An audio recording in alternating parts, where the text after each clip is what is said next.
warahmatullahi wabarakatuh. Kembali lagi bersama saya Arnitia Permana dalam kelas Arnitia. Kali ini kita akan membahas materi kelas 8 yang berjudul drama. Sebelum kita masuk ke penjelasan materi tentang drama, Ibu akan sampaikan KD atau kompetensi dasar yang akan kita pelajari atau kita raih pada hari ini, yaitu KD 3.15 mengidentifikasi unsur-unsur drama tradisional dan modern yang disajikan dalam bentuk pentas ataupun naskah. Lalu KD 4.15 yaitu menginterpretasi drama tradisional dan modern yang dibaca dan ditonton atau didengar.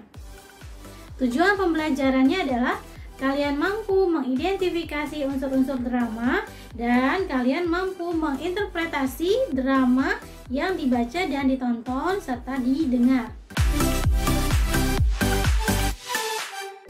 Baiklah, langsung saja kita mulai penjelasan tentang drama. Kita mulai dari pengertiannya dulu. Oke, nah sebelum kita masuk ke sini, Ibu akan sampaikan dulu ya. Jadi drama itu sebenarnya adalah cuplikan kehidupan kita, kehidupan manusia, ya, tentang tingkah laku manusia.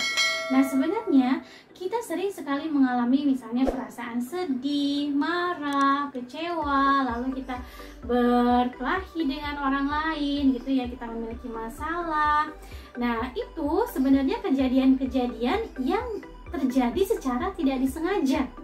Oke, kita pun menampilkan ekspresi secara tidak disengaja. Ekspresi marah, senang, sedih itu tidak disengaja. Semua terjadi secara alami dan tidak bisa direkayasa. Gitu. Nah, dalam drama itu pun terjadi perbedaannya. Kalau drama, ekspresi kita sedih, marah, lalu bahagia, senang, haru, itu semua terjadi seolah seperti alami. Oke, berarti kalau ada kata seolah seperti, berarti itu tidak nyata, hanya berupa rekayasa, hanya berupa sandiwara yang diperankan oleh seseorang, lalu diperankan dengan apik, dengan bagus supaya terlihat secara alami.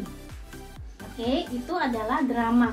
Dan Ibu yakin sekali kalian sudah sering sekali melihat drama, baik secara di televisi maupun di bioskop, atau mungkin ada beberapa yang sudah menyaksikan langsung di teater ya. Oke, itu cuplikan sebentar tentang penjelasan mengenai drama. Nah oke, sekarang kita masuk ke pengertian dari drama. Nah, Ibu akan berikan 3 pengertian. Yang pertama, drama ini termasuk karya sastra. Dia termasuk jenis karya sastra, genre dari karya sastra.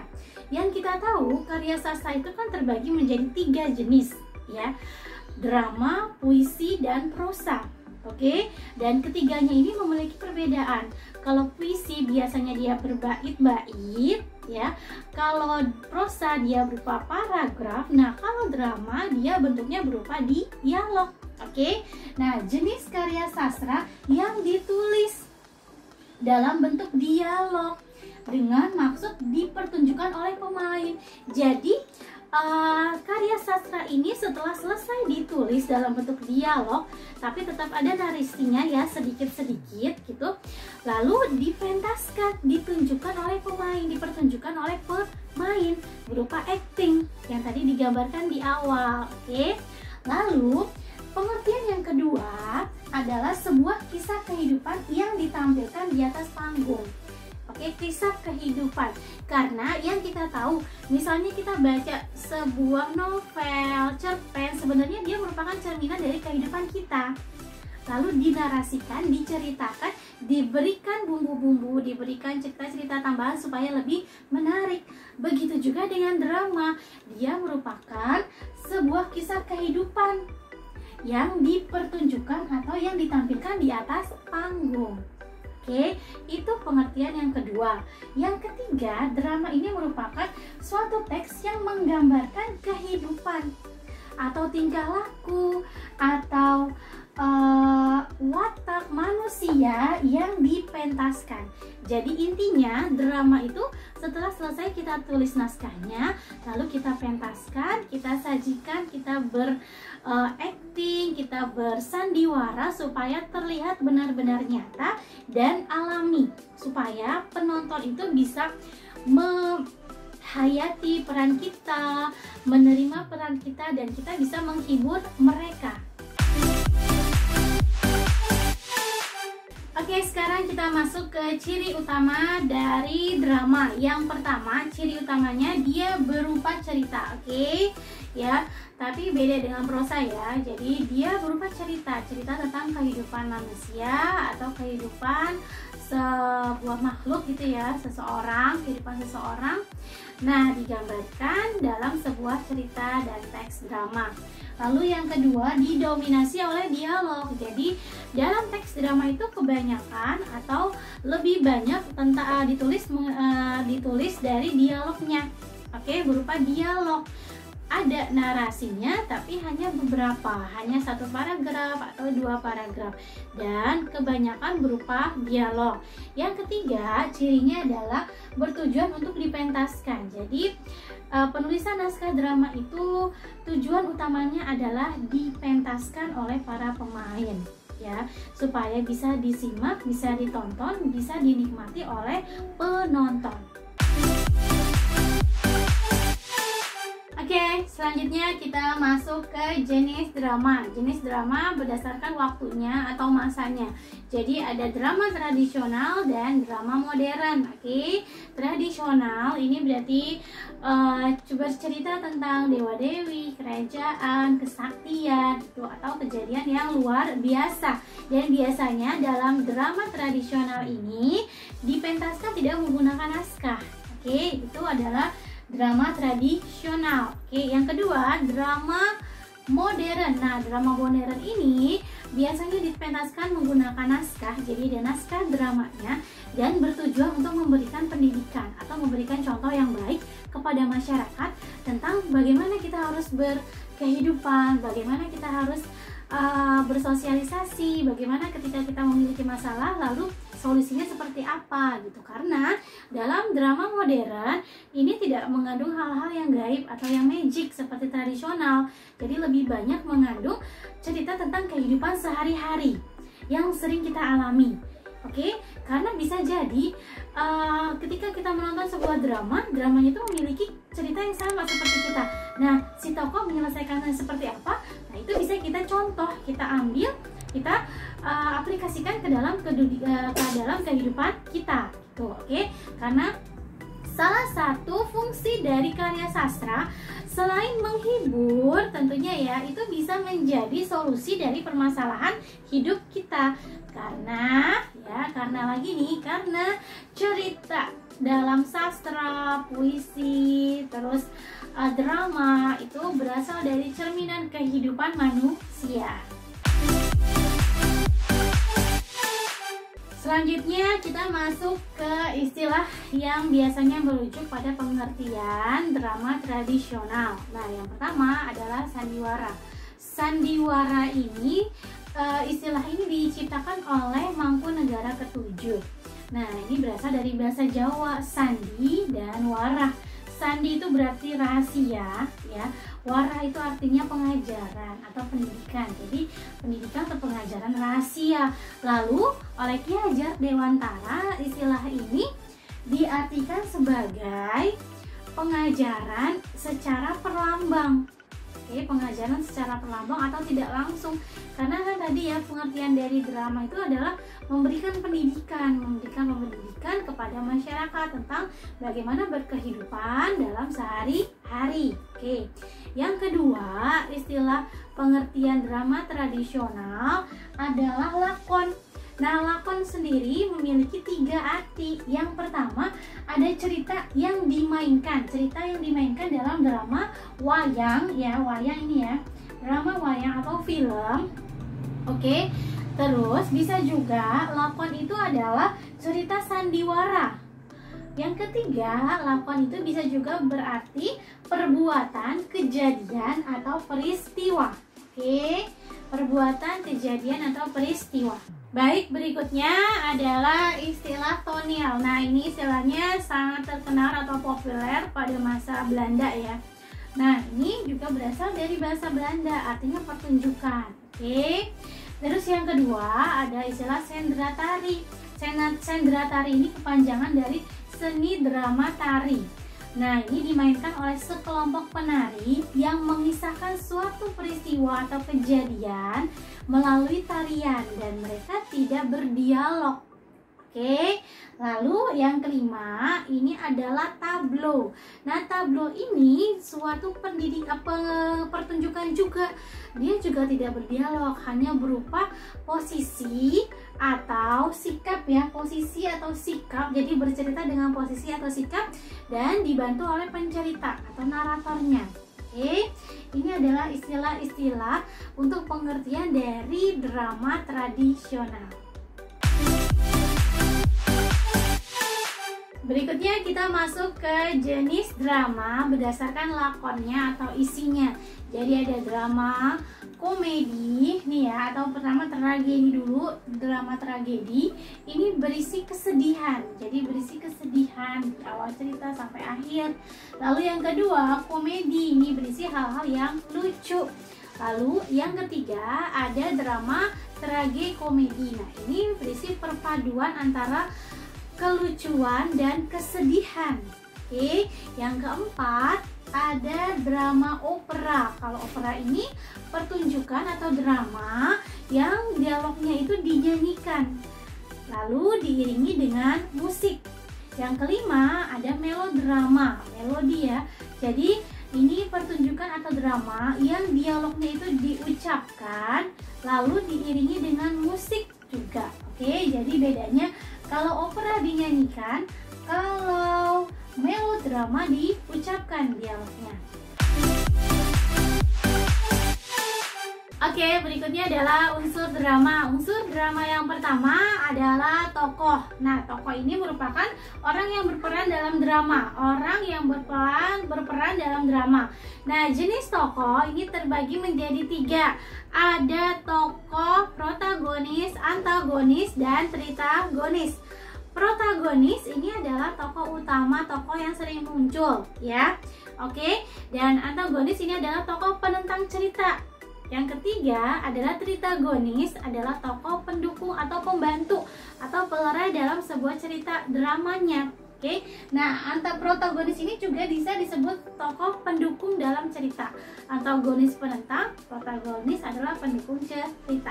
Unsur drama yang kedua ini adalah tentang perwatakan. Jadi watak ini adalah penggambaran sifat ya, sifat tokoh atau sikap si tokoh dalam memerankan dalam sebuah drama gitu ya, peran dalam sebuah drama. Nah, watak ini terbagi menjadi 3 jenis ya, ada 3 jenis nih penggambarannya. Yang pertama berdasarkan keadaan fisik.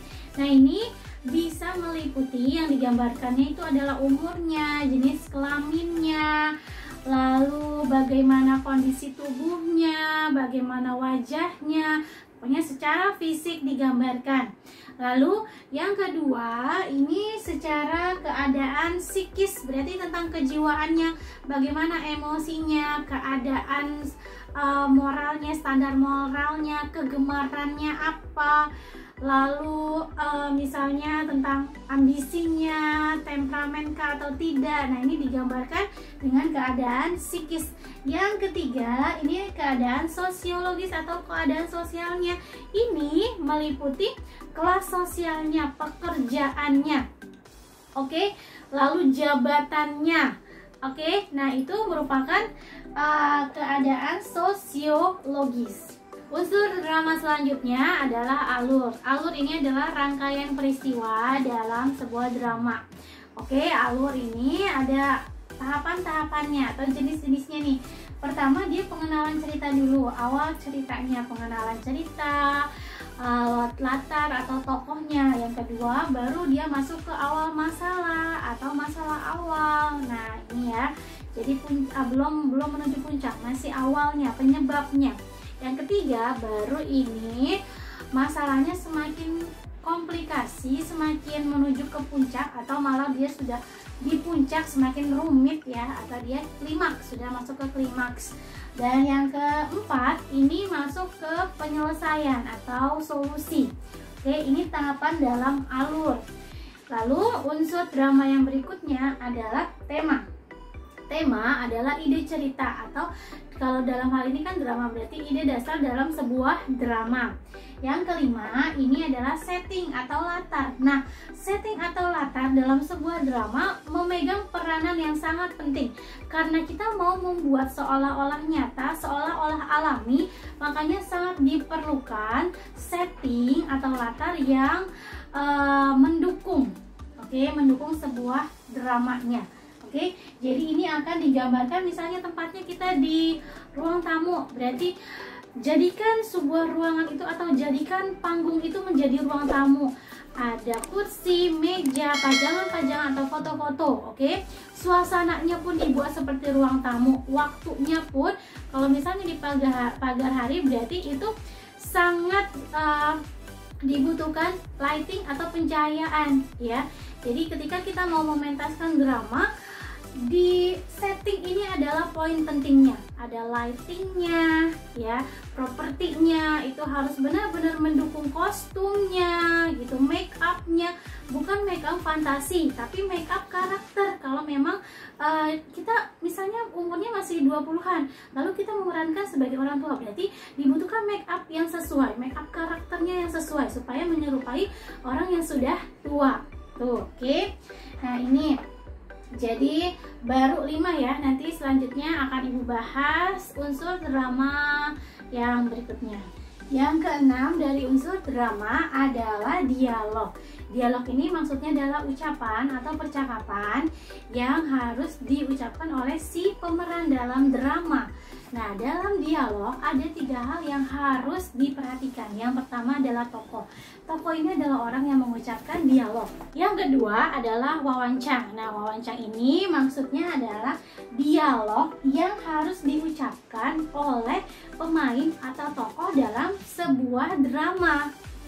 Yang ketiga adalah kramagung. Kramagung ini maksudnya adalah petunjuk perilaku atau perilaku yang harus dilakukan oleh pemain. Kalau dalam naskah drama itu biasanya ini ada dialog nih, saya ingin keluar dulu dalam kurung gitu ya, membuka pintu, atau dia menggunakan huruf miring gitu. Itu adalah petunjuk perilakunya atau hal yang harus dilakukan oleh si tokoh. Namanya adalah kramagung. Unsur drama yang berikutnya adalah bahasa. Nah, ini bahasa adalah bahasa yang digunakan atau alat komunikasi yang digunakan dalam sebuah drama. Dalam bahasa itu juga bisa mengetahui watak, latar, atau peristiwa yang terjadi dalam sebuah drama. Yang ke-8 ini adalah amanat atau pesan moral. Jadi setiap karya sastra pasti memiliki pesan moral atau amanat yang ingin disampaikan. Ini jadi hal yang dapat kita teladani dalam drama tersebut. Ya, kita masuk ke materi berikutnya, yaitu menafsirkan isi drama atau menginterpretasikan drama. Yang harus diinterpretasikan atau menafsirkan itu biasanya kalian diminta untuk menuliskan kembali isi cerita. Menuliskan kembali isi cerita dalam drama. Otomatis kalian harus memahami dramanya dulu, membaca dramanya dulu, naskah dramanya, atau kalian menyaksikan langsung pementasan dramanya. Yang kedua, kalian menuliskan daya tarik ceritanya dalam drama itu.